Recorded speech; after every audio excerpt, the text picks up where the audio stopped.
Perdidos na noite. 6 minutos agora para as 10 da noite. Já está quase no meio. Perdidos na noite agora vai até às 10 horas.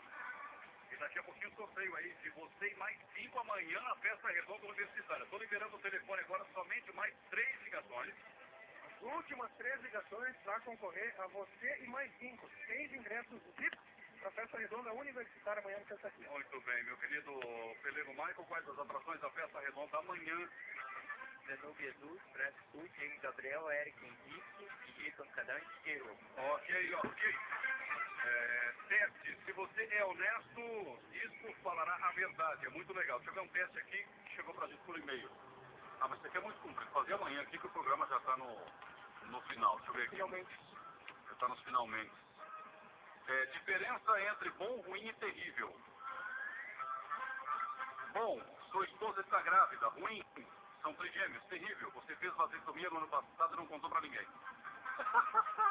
Bom, sua esposa não fala mais com você. Ruim, ela quer o divórcio. Terrível, ela é advogada. Bom, seu filho passou da puberdade. Ruim, ele está envolvido com a vizinha da frente. Terrível, você também está. Bom, seu marido entende de moda feminina. Ruim, usa a sua roupa. Terrível, fica melhor nele do que você. Bom, você decide dar aula de educação sexual para sua filha. Ruim, ela te interrompe várias vezes. Terrível, corrigindo você. Bom, sua filha arranjou seu primeiro emprego. Ruim, de prostituta. Terrível, seus colegas do futebol e do trabalho estão todos ficando clientes dela. Mais terrível ainda, ela está ganhando 10 vezes mais que você e disse que vai reformar a casa e te dar um carro novo. Notícia boa, você arranjou uma gata quente para bater papo via internet. Começou no erótico, partiu para sacanagem e descampou para putaria pura. Ruim, não aguentando de tesão, você resolve se revelar. Ela responde que conhece você muito bem e que não vai dar para continuar porque você não passa de um grande canalha e ainda por cima vai contar para sua mulher.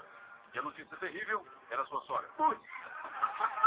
Moral da história, tá ruim? Não reclama. Aprenda a sorrir dos seus problemas e não terá razões para deixar de sorrir.